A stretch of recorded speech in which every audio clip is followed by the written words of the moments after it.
Hello and welcome back to another video here on the channel. A very on the road video today. There's a lot that's been going on in the news. I feel like I've said that 5 million times in the last couple months, but the reality is there is. And not just internally in how our government runs itself and manages itself, but also how our government is in relationship with other countries, particularly in context to Ukraine. There's a lot of division among believers around what should be done and what policies should be put in place and what things should be scrutinized and what finances and funding should be pulled and all of these different elements. And what comes up for me as I look at all of the international diplomacy that is either happening or not happening, is what we're here to do. As believers, what we're here to accomplish can often collide with the political gain. And this comes down to like, what does the best interest of our country mean? And for us as believers, we should indeed have a different answer to that question than unbelievers. We're not just looking at politics as a totally separate, removed subject apart from the spiritual health and well-being of our neighbors and of our countrymen and our fellow Americans.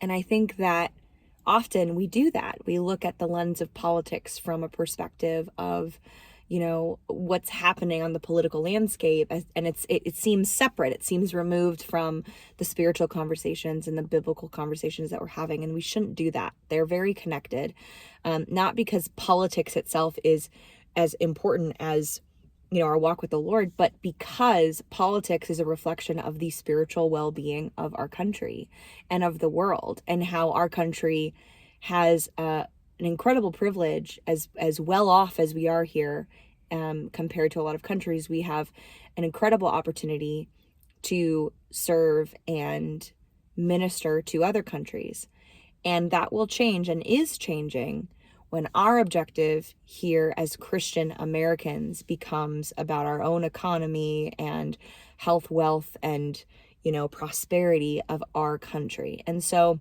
as we're looking at this motto, Make America Great Again, we've got to ask ourselves as believers, what does that really mean biblically? And what does great mean for us as believers? And is that different than what Donald Trump is pushing? And is that different than what our government is saying? Is that different than what our unbelieving neighbors are, either, pushing for or pushing against? And the other element here, when it comes in particular to, spaces like Ukraine or humanitarian aid that we're sending to places that are in war like Ukraine, or have very, very, are very impoverished countries, have very difficult economies. The big question here is, what does this do for the mission field? What does this do for actually sharing and spreading the gospel? And if our objective is to isolate ourselves and be superior and exclusively more well off than any other country, even potentially at the expense of a country, then we've got to ask ourselves, is that an agenda that we can get behind? And as a believer, is that an agenda that aligns with God's heart for the nations? And yes, there is absolutely an element of this where, we want a government that's being responsible for its funding. We want a government, I look at what's going on in Ukraine and I think, okay, we need to make sure that we know where funding is going, that it's going to the people that are really in need. They can exchange goods and services between different countries, and there's strong relationships there. That's a good, healthy relationship from country to country. United States is not going to benefit by being exclusively the best and everybody else being impoverished, poor, and pathetic. That's not actually in the best interest of our country, even apart from a biblical context of what we're here as believers to stand for and do. But then on top of that, when you add the most important element here, which is what is the heartbeat of God, and as believers, we should be most in tune to that, then we've got to ask, whoa, wait a minute. Is our government and how it's running and what it's prioritizing in line with that? Are we being responsible for our own finances at home so that we can be a country that actually can serve and support and empower other countries to be strong among us, right?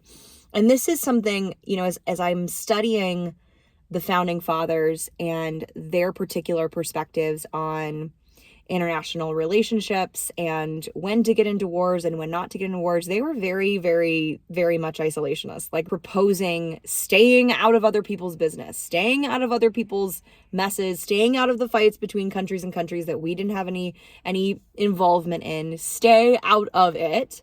And we didn't. And the reality is we are a country that gets into the business of lots of other countries and do it over and over and over again. And so to be a government now that's in a new administration and saying, well, hey, I didn't have anything to do with that policy before, so I'm just going to pull everything. Their tone is, well, this was the Biden administration's mess. And this was the last, decade of troubles that we're now, having to fix.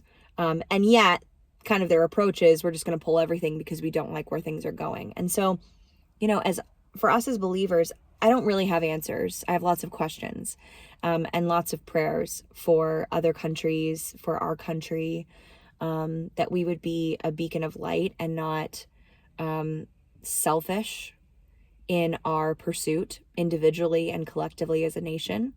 But I also really just want to encourage all of you as you're getting bombarded with news and everything that's going on here at home and abroad, that you would use discernment to pause before you celebrate and say, wait a minute, is this the heartbeat of Christ? Is this what God is honored by?